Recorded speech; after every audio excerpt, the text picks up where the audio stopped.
আসসালামু আলাইকুম ওয়া রাহমাতুল্লাহ। আশা করি সকলে ভালো আছেন। ওয়েলকাম টু ফ্রিল্যান্সার টিভিটির সাথে আমি মোহাম্মদ কামরুল হাসান আছি। তো বন্ধুরা, আজকে আমরা এই ভিডিওটির মাধ্যমে জানবো এমএক্স এক্সেলের মাধ্যমে কিভাবে একটি স্টুডেন্ট রেজাল্ট শিট বানানো হয় বা তৈরি করা হয়। তো এটা ভিডিওটি শর্ট করার জন্য আমরা এখানে কিছু ডকুমেন্টস অলরেডি লিখে ফেলেছি। তো দেখেন, এইখানে স্টুডেন্টের নাম আছে, এইখানে তাদের প্রাপ্ত নম্বর এবং তার সাবজেক্টের নম্বরগুলো বা নাম্বারগুলো এখানে দেওয়া আছে। এখানে টোটাল, এভারেজ, মিনিমাম, ম্যাক্সিমাম এবং গ্রেড। তো এই সম্পর্কে আমরা ইনশাল্লাহ ধাপে ধাপে স্টেপ বাই স্টেপ জানবো। তো দেখেন, সর্বপ্রথম আমি চাচ্ছি যে ফারহান নামের যে স্টুডেন্টটা আছে তার বাংলা, ইংলিশ, ম্যাথ, সায়েন্স এবং ইসলামিক এই যে 5টা সাবজেক্টের টোটাল নাম্বারটা এখানে আনার জন্য। তো এটা আনার জন্য কি করব, এটাকে সিলেক্ট করব। এই বক্সটাকে সিলেক্ট করার পর এই যে এইখানে চলে যাব, যাওয়ার পরে এটাকে ক্লিক করব। ক্লিক করার পর দেখেন সাম নামক একটা ফাংশন আছে। দেখেন সাম নামক ফাংশনে আমি ক্লিক করার সাথে সাথে এটা কিন্তু অলরেডি অটোমেটিকলি এটাকে নিয়ে নিছে। তো এটাকে কি করব, আমি কিবোর্ড থেকে এন্টার ক্লিক করব। দেখেন এখানে ফারহানের টোটাল নাম্বার হচ্ছে 386 নাম্বার, ঠিক আছে। তো এখন আমি চাচ্ছি যে এই প্রত্যেকটাকে, এই যে এখানে দেখেন প্রত্যেকটাকে একসাথে একই ক্লিকে তাদের টোটাল নাম্বারগুলো বা রেজাল্টগুলো এখানে আনতে বা শো করাতে। তো এটার জন্য কি করব, এই যে দেখেন প্রথমে গেলাম, যাওয়ার পরে এইখানে এই যে প্লাস চিহ্নটা আছে, এইখানে এইভাবে ধরে ড্রাগ করে এই নিচ পর্যন্ত নিয়ে আসবো, আনার পরে ছেড়ে দিব। এই যে দেখেন হয়ে গেছে। এটা হচ্ছে একদম শর্টকাট, বুঝতে পারছেন। আপনি যদি সময়কে বাঁচাতে চান তাহলে আপনি এই পদ্ধতিটা বা এই ফর্মুলাটি অবলম্বন করতে পারেন, ঠিক আছে। তারপর আমরা এভারেজ সম্পর্কে জানবো। তো দেখেন এখন আমি চাচ্ছি এই যে ফারহান নামের স্টুডেন্ট আছে তার নাম্বারের গড়টা জানার জন্য বা এভারেজ জানার জন্য। তো এটার জন্য কি করব, কিবোর্ড থেকে ইকুয়াল চাপবো, চাপার পরে কিবোর্ড থেকে এভারেজ, এই যে দেখেন এভারেজ, এখানে দ্বিতীয় নাম্বারটা এভারেজ দিলাম। দেওয়ার পরে এই যে দেখেন দিলাম। তারপর কি করলাম, এই যে বাংলা থেকে সিলেক্ট করে কোথায় যাব, তার শেষ সাবজেক্ট হচ্ছে ইসলামিক, এই পর্যন্ত গেলাম।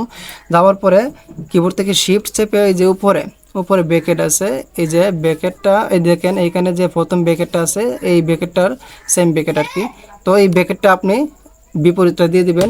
দেওয়ার পরে আপনি কিবোর্ড থেকে এন্টার চাপবেন। দেখেন তার এভারেজ এইখানে শো করতেছে। তো আমি চাচ্ছি শুধু তার না, ফারহান না, এখানে যত স্টুডেন্ট আছে সবার এভারেজ এখানে শো করুক। তো তার জন্য এইভাবে ড্র্যাগ করে ছেড়ে দিলাম।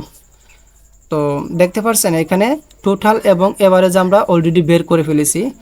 তো আমি দুঃখিত, কারণ আমি গ্রামের বাড়িতে বসে ভিডিওগুলো বানাচ্ছি। যদি নয়েজ হয় বা বুঝতে অসুবিধা হয় তাহলে ক্ষমার দৃষ্টিতে দেখবেন। তো দেখেন আমরা এখন দেখব মিনিমাম নাম্বার সম্পর্কে, মানে তার সর্বনিম্ন নাম্বারটা কত। তো এটার জন্য কি করব, আবারও কিবোর্ড থেকে ইকুয়াল তারপরে কি কিবোর্ড থেকে MIN মিনি, এই যে মিনিমাম এরিয়াটা। তারপর কি করব, এই যে দেখেন এখান থেকে ড্রাগ করে ইসলামিক পর্যন্ত আসবো। আসার পরে কি করব, আবার শিফট চেপে ব্র্যাকেট, তারপরে এন্টার, দেখতে পাচ্ছেন। তো এটাকে আবার আমরা সেমভাবে একসাথে করার জন্য, সময় বাঁচানোর জন্য বা সেভ করার জন্য এইভাবে করে দিব, ঠিক আছে। তো আমরা অলরেডি বের করে ফেলছি টোটাল, এভারেজ এবং মিনিমাম, ঠিক আছে। এখন আমরা ম্যাক্সিমাম সম্পর্কে জানবো। আবারও ইকুয়াল দিলাম, তারপর কি করলাম, ইকুয়াল দেওয়ার পরে এই যে দেখেন এই MAX ম্যাক্স, ওকে, এখানে ম্যাক্স শো করতেছে। তো তারপর কি করবেন, এই যে এইখান থেকে আবারও ড্রাগ করবেন ইসলামিক পর্যন্ত। যাওয়ার পরে কি করবেন, শিফট চেপে ব্র্যাকেট, তারপরে এন্টার প্রেস, ওকে। তাহলে ফারহানের সর্বোচ্চ হচ্ছে 87 নাম্বার, আপনি মিলিয়ে নেবেন। এই যে 87 নাম্বার হচ্ছে সর্বোচ্চ এবং ফারহানের সর্বনিম্ন নাম্বার হচ্ছে কত, 68, দেখতে পাচ্ছেন। তো এইভাবেই আমরা বের করতে পারবো। শুধু এটা না, এটা শুধু স্টুডেন্ট রেজাল্টের ক্ষেত্রে না, এটা আপনি যে কোনো ক্ষেত্রে এইভাবে ছোট বড় কম বেশি বের করতে পারবেন, দেখতে পাচ্ছেন। তো এখন কথা হচ্ছে কিভাবে আমরা একটা শিট বা একটা যে কোনো একটা রিপোর্টের বা একটা শিটের ফার্স্ট, সেকেন্ড এবং থার্ড বের করব। তো আমি এখানে লিখে নিচ্ছি ফার্স্ট, তারপরে সেকেন্ড, ওকে, তারপরে কি থার্ড, ওকে, হ্যাঁ ঠিক আছে, আমরা এটা লিখে নিলাম। এখন আমরা কি করব, ফার্স্ট, এই যে এখানে দেখেন এই স্টুডেন্টদের মধ্যে সর্বোচ্চ নাম্বার কার বা কে সর্বপ্রথম হয়েছে, 1 নাম্বার হয়েছে, এটা কীভাবে বের করব।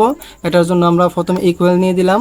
তারপরে ইকুয়াল দেওয়ার পরে কি করব, LAR লার্জ, এই যে দেখেন লার্জ, হ্যাঁ লার্জ আসলো। তারপরে কি করলাম, এই যে টোটাল, এখন কিন্তু শুধু তাদের মোট নাম্বারটা টানবো। এই যে এখান থেকে A to Z টানার পরে কি করব, একটা কি দিলাম, কমা দিলাম, তারপরে 1 দিলাম, তারপর শিফট থেকে এই যে ব্র্যাকেটটা দিয়ে কি করলাম, এন্টার চেপে দিলাম। তার মানে 416। আচ্ছা দেখেন তো 416 কার নাম্বার, এই যে দেখেন 3 নাম্বার মেবি জাহিদের হচ্ছে 416, মানে জাহিদ হচ্ছে এখানে ফার্স্ট, জাহিদ হচ্ছে প্রথম, ঠিক আছে।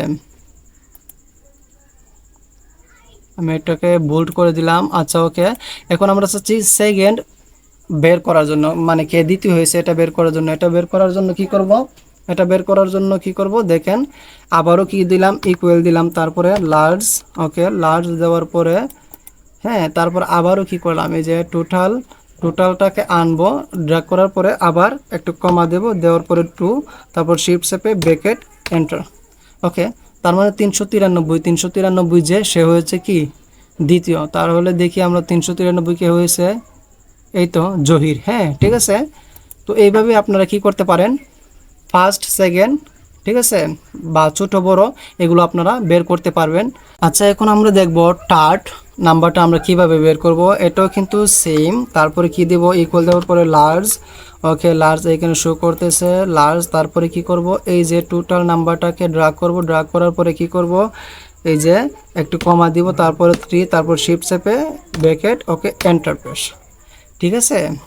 তো আমরা কিন্তু খুবই সহজভাবে এটাকে আমরা নিতে পারি বা বের করতে পারি।